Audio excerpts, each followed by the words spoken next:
You are welcome to Akai Tutors. We shall proceed into our study of philosophy, introduction to philosophy. Last series we treated metaphysics. We talked about the career opportunities in philosophy and why should you choose philosophy as your course of study. And we also treated some areas. We go deeper in metaphysics. You can see our address is displayed. If you have any need for tutorial assistance or project or any question, even as you're writing your pre-degree question or questions on logic, you can contact us. You can send your question through this channel, and we shall give you interesting and brilliant answers, and you'll be happy to make business with us. Let's go ahead with our study of philosophy. We are going into idealism today. You remember we talked about idealism and materialism the last series.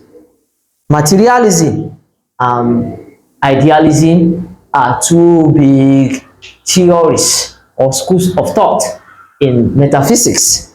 Idealism is a philosophical theory that suggests that reality is fundamentally mental or spiritual in nature. Reality is fundamentally mental or spiritual in nature. You can see that these schools of thought are grappling with the question, what is reality? What is real?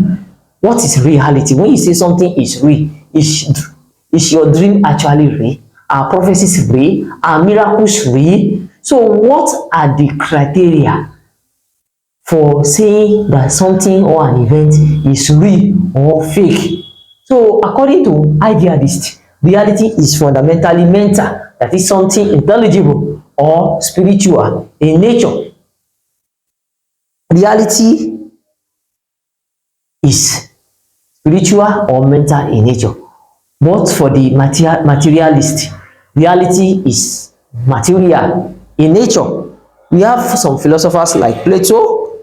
He believes in the existence of a higher realm of abstract forms or ideas. He believes that things in this world are just pointing to what is real. Plato will tell you that we have the real or the ideal form of things actually in the world of form, while we have their representations in this present world, which is not real. This is captured in his famous allegory of the cave.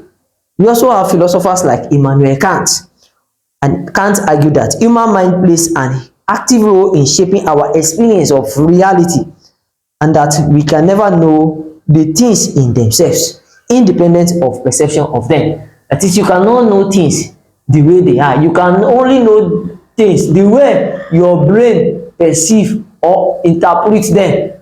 For instance, I see something or you tell me something. I cannot know that things the way the thing actually is. I can only know it the way the a priori concepts, the structures in my mind, the way I understand things. I have explained those things or interpreted those things to me. That is why sometimes you tell somebody something, the same message or the same statement someone says, you see different interpretations of it. That's what Immanuel Kant is saying.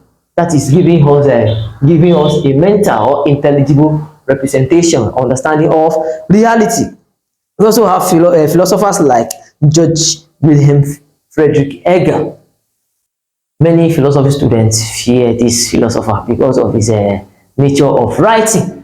If you have any question or you need any tutorial assistance on this philosopher Hegel, or you have project on him or any other aspect of philosophy, you can contact us through this channel. We are here and we are available, readily available to supply you your need. John Wilhelm Hegel, he developed a comprehensive system of idealism. He told us that reality is rational and spiritual and is a dialectical process. Reality unfolds itself. It's a process of dialectics. It's a manifestation. It shows us himself. It presents itself. Then we have an opposite of it. When you are just born, you have understanding of reality. With time, when you experience another kind of things, events in the world that challenge the former one, that is a kind of opposition to what you learn, then there's a process, another process, something that bring out another system. The first is the thesis, what you believe first. That's the way it's a manifestation. You call it the manifestation of the absolute spirit. So then you see an opposite of it. The opposite of it will now give you a synthesis. It give you another form. Then you begin to go deep. If you look at the structure of scientific growth and development, you will see this process of dialectics passing through. You see the process of dialectics. For instance, you see science developing theories. Another scientist will come with another theory that counter or falsifies the former theory. For instance, you say all birds can fly. That's a theory. But the day you come across an ostrich and you see that an ostrich cannot fly, that falsifies the former theory. Then there will be need for you to restructure, to represent your thesis, your understanding of that kind of reality, the nature of birds. Then you can say all birds can fly, but an ostrich cannot fly. Then there will be need for further investigation into other birds which cannot fly. You can see the process coming in. The process is going in and out. That is how Frederick Hegel understands reality. And then it goes to a form of development and mature. It helps us in development of our reasoning. And that's philosophy, and that's how we understand things in the world. We have Berkeley, Ralph Waldo Emerson, Fichte, Schelling. These philosophers, among others, they have contributed to the development of idealism as a philosophical theory. We have some questions in metaphysics. Let me just read some questions to you. What is the nature of reality? What is the nature of reality? Reality is fundamentally mental or spiritual in nature. This is according to idealism. Idealism will tell you that, but in materialism, materialist will tell you that the physical world is a manifestation or projection. Materialism will tell you it is a manifestation or projection of what is real. It's just what is real. It's just what is real. Although we have some idealists, we have a subjective idealism. That's some will tell you that actually it is not what is in the mind, but a representation or a product of what is in the mind. For instance, I have a good idea in the mind to start a good business. So I now begin to put it into physical manifestation. I get a shop, I put money. So, but it starts from the mind. Reality is now a product of what is in the mind. So it's just similar, saying reality is actually what is in the mind, or what is spiritual, or is a product of what is spiritual. So all these kind of thoughts are called idealism. Another question: do objects exist independently of our perception of them?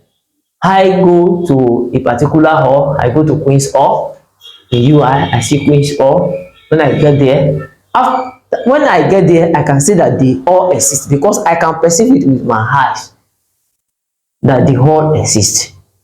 But when I leave the place, does the hall still exist? Is existence subject to our perception of it?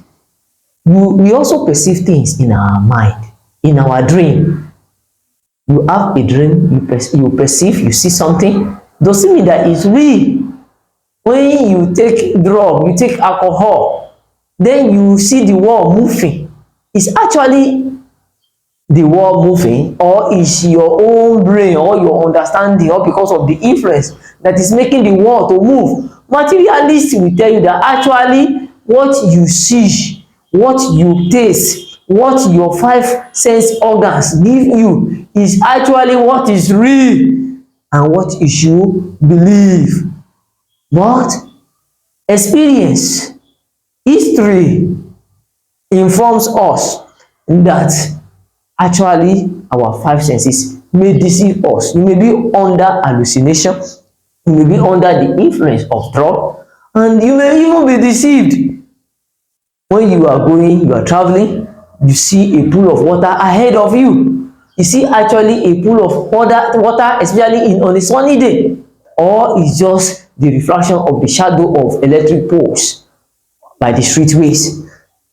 So what do you think is real? For the idealist, objects exist only as perception in the mind of observers. Their existence is dependent on being perceived. George Berkeley tells us that something only exists when you perceive it. But when you don't perceive it, when you are no longer there, is an absolute mind that is continuously always perceiving. Perhaps referring to God, that is always there, perceiving it, looking, watching. But if there is no mind perceiving it, that object does not actually exist. Let's see another question on idealism. What is the nature of time? Time, what is time? And what is the nature of time? Is it an illusion? Is it just a construction or creation of man? Some philosophers will tell you that God is even a creation of man. Man created God. We are the one that derived the idea of God out of our poverty of idea or poverty of invention, out of our weaknesses. When you are weak, then you just pick a fatherly figure that you can tell all your problems, who can solve all your problems, who you believe can answer, who is all powerful, will now give you all the power, all the alpha male qualities. He can do all things. Is it actually true? So what is the nature of time? Let's see time. Does time actually exist? Look at all these universal principles and things. Figure 1, figure 2, figure 3. Where is 1? Where is 2? Where do they live? Do they actually exist? Time is an illusion for the idealist. It's just moment. It's moment that exists in a unified eternal present. Things are always in the present. We are the one that periodize that this is past, this is present, this is future. This for the idealist.